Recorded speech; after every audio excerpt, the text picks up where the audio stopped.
रात गहराती जा रही थी। हवा में फैली अजीब सी ठंडक किसी अनजान खतरे की ओर इशारा कर रही थी। अर्जुन, उसका भाई और नैना उस काले चिन्ह के चारों ओर खड़े थे और अब भी हल्की धड़कन जैसी कंपन कर रहा था, जैसे वह जीवित हो। अर्जुन ने धीरे से पूछा, "ये चिन्ह आखिर है क्या?" भाई ने अपने हाथ चिन्ह के ऊपर घुमाए। उसी पल एक काली लपट उठी और उसके हाथों को छूते ही उसे पीछे धकेल दिया। भाई गिरते गिरते बचा। यह साधारण जादू नहीं है, यह एक प्रतिबंधित शक्ति की मोहर है। नैना की आंखें चौड़ी हो गईं। प्रतिबंधित शक्ति, वह जिसे सदियों पहले बंद कर दिया गया था। भाई ने सिर हिलाया। हाँ, वही शक्ति जिसने दुनिया को निगलने की कोशिश की। शायद रक्त शिकारी उस शक्ति का सिर्फ पहला दूत था। चिन्ह अचानक तेज लाल रोशनी से चमकने लगा। अर्जुन तुरंत तलवार आगे करके खड़ा हो गया। कुछ बाहर आने वाला है।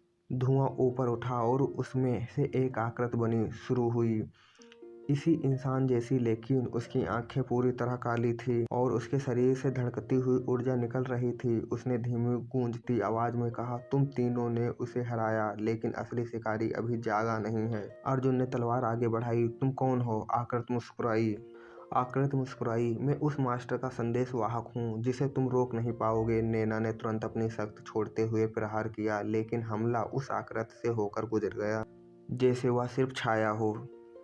भाई ने दांत खींचकर कहा, "ये छाया दूत है, इसे भौतिक रूप से नहीं हराया जा सकता।" आकृति ने अर्जुन की तरफ इशारा किया, "और अर्जुन, तुम्हारे भीतर जो छाया छिपी है वह सिर्फ शुरुआत है। तुम उसे रोकने के लिए पैदा हुए हो, लेकिन तुम ही वो कारण भी बनोगे जिसके कारण अंतिम मोहर टूटेगी।" अर्जुन चौंक गया। "क्या मैं?" आकृति गायब होते होते बोली, "मास्टर जागने वाला है और तुम्हारी नियति तय हो चुकी है।" धुंध वापस चिन्ह में समा गई। सन्नाटा फैल गया। अर्जुन धीरे से फुसफुसाया, "मतलब मैं खतरा भी हूँ और मैं समाधान भी हूँ।" नैना ने उसका हाथ पकड़ लिया। "जो भी होगा अर्जुन, हम तुम्हारे साथ हैं।" भाई ने उसकी तरफ दृढ़ नजरों से देखा। "और अगर कोई मास्टर जागने वाला है तो हम पहले से उसे खोजेंगे और रोकेंगे।" काले चिन्ह की धड़कन अब धीमी हो चुकी थी, लेकिन दिलों में उठती हलचल अब तेज हो चुकी थी। यह आने वाला महायुद्ध का पहला संकेत था। काले चिन्ह की रोशनी थम चुकी थी, लेकिन उसके बाद का डर अब भी हवा में महसूस हो रहा था। अर्जुन, नैना और उसके भाई जंगल के किनारे बैठे थे। आग की हल्की लो उनके चारों तरफ चमक रही थी। सबके मन में एक ही सवाल था, मास्टर कौन है? अर्जुन ने धीरे से पूछा, "भाई, क्या सच में मेरे अंदर कोई शक्ति है जो मोहर तोड़ सकती है?" भाई ने उसकी ओर देखा। "अर्जुन, तुम्हारी शक्ति सिर्फ तुम्हारी नहीं है, यह वंश की शक्ति है, हमारे खून की। तुम्हें कभी बताया नहीं गया।" लेकिन नैना ने बीच में ही बोल दिया, "मास्टर वही प्राणी है जिससे सदियों पहले देव योद्धा ने लड़ाई की थी और उसे मोहर बंद किया गया था। यह शक्ति उसी युद्ध की छाया है।" अर्जुन की सांस अटक गई। "मतलब मैं उसी रक्त वंश का हिस्सा हूँ?" भाई ने सिर हिलाया। "हाँ, तुम में दो शक्तियाँ छिपी हैं, एक वो जो तुम्हें मजबूत बनाएगी और दूसरी वो जिसे अगर तुम खो दोगे तो मास्टर जाग उठेगा।" अर्जुन ने सवालिया नजरों से देखा, "और वह दूसरी शक्ति क्या है?" भाई ने आग की ओर देखा। उसकी आंखों में एक भारी सच झलक रहा था, "तुम्हारी भावनाएं। अगर क्रोध, दुख या डर ने तुम्हारी पूरी तरह से घेर लिया तो वही शक्ति मोहर को तोड़ देगी।" अर्जुन चुप हो गया। वह समझ चुका था, असली लड़ाई सिर्फ दुश्मनों से नहीं बल्कि अपने भीतर से भी है। इसी खामोशी में अचानक नैना ने दूरी की ओर देखा। वो देखा धुआं। तीनों तेजी से उठे।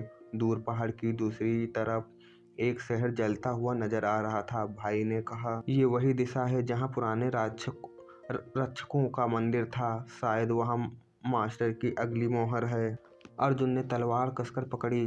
"तो हमारी अगली यात्रा वहीं शुरू होगी।" नैना ने उसकी कलाई पकड़ी। "लेकिन अर्जुन, तुम्हें अपना मन स्थिर रखना होगा। अगर तुम टूट गए तो मास्टर खुद तुम्हारे माध्यम से जाग जाएगा।" अर्जुन ने गहरी सांस ली और दोनों की ओर देखा। "मैं नहीं टूटूंगा, मैं खुद को और दुनिया को बचाऊंगा। सिर्फ मैंने अभी अभी सामना शुरू किया।"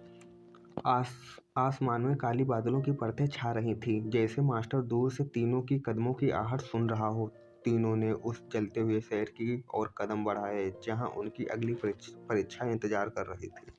अर्जुन, उसका भाई और नैना रात के अंधेरे में उस जले हुए शहर की ओर बढ़ रहे थे। हवा में धुएं के कड़वाहट और किसी खोई हुई सभ्यता की चीखें गूंज रही थी। जब वे शहर के अंदर पहुंचे तो चारों तरफ सिर्फ राख, टूटे हुए दरवाजे और बिखरे हुए हथियार पड़े थे। यहाँ कभी जीवन था, अब सिर्फ सन्नाटा बचा था। नैना ने धीरे से कहा, यह जगह ऐसी जली है जैसे किसी ने सख्त खींच कर सब कुछ खाली कर दिया हो।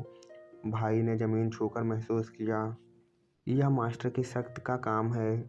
जिस मोहर की रक्षा यहाँ की जाती थी वह टूट चुकी है। अर्जुन की नज़र अचानक दूर एक झुकी हुई आकृति पर पड़ी, राख में ढका हुआ लेकिन अभी भी जीवित। तीनों उसकी ओर भागे। आकृति ने कांपते हुए सिर उठाया। वह एक बेहद बुजुर्ग व्यक्ति था जिसने पहनावे से लगा कि वह इस शहर का पुराना रक्षक था। उसने अर्जुन को देखते ही तड़पते हुए कहा, तो तुम आ गए। अर्जुन घबरा गया, आप मुझे जानते हो? रक्षक ने कमजोर आवाज में कहा, हम सदियों से तुम्हारा इंतजार कर रहे थे अर्जुन, क्योंकि सिर्फ तुम्हारे रक्त में मास्टर की जंजीर को रोकने की शक्ति है। नैना ने उसके घाव पर हाथ रखा, यह किसने किया? शहर क्यों जलाया गया? रक्षक ने कांपते हाथ से शहर के केंद्र की तरफ इशारा किया। मास्टर का दूसरा दूत छाया भक्षक, वह मोहर को तोड़ चुका है और शहर के सभी रक्षकों की शक्ति चुरा कर ले गया। अर्जुन का दिल बैठ गया, तो वह कहाँ गया है? रक्षक की सांसें भारी होने लगी। वह अंतिम मोहर की ओर जा रहा है जहां मास्टर सिर्फ एक कदम दूर है जागने से। अर्जुन घुटनों के बल बैठकर बोला, हम उसे रोकेंगे, तुम मुझे बताइए आखिर मोहर कहाँ है? रक्षक ने अपने हाथ अर्जुन की तलवार पर रखा। तलवार अचानक लौ की तरह चमकने लगी, जैसे उसकी शक्ति बढ़ गई हो। रक्षक ने अंतिम शब्द बोले, अंतिम मोहर अंधकार पर्वत के भीतर। लेकिन याद रखना, मास्टर तुमसे सिर्फ नफरत नहीं करता है, वह तुम्हें चाहता भी है, क्योंकि तुम्हारी शक्ति उसकी शक्ति का आधा हिस्सा है। अर्जुन के चेहरे से खून उतर गया। नैना और भाई भी स्तब्ध थे। राक्षक ने अंतिम सांस ली और राख में बदल गया। अर्जुन ने तलवार को कसकर पकड़ लिया। आंखों में डर था, पर उससे भी ज्यादा दृढ़ता। वह धीरे से बोला, अगर मेरी शक्ति का आधा हिस्सा मास्टर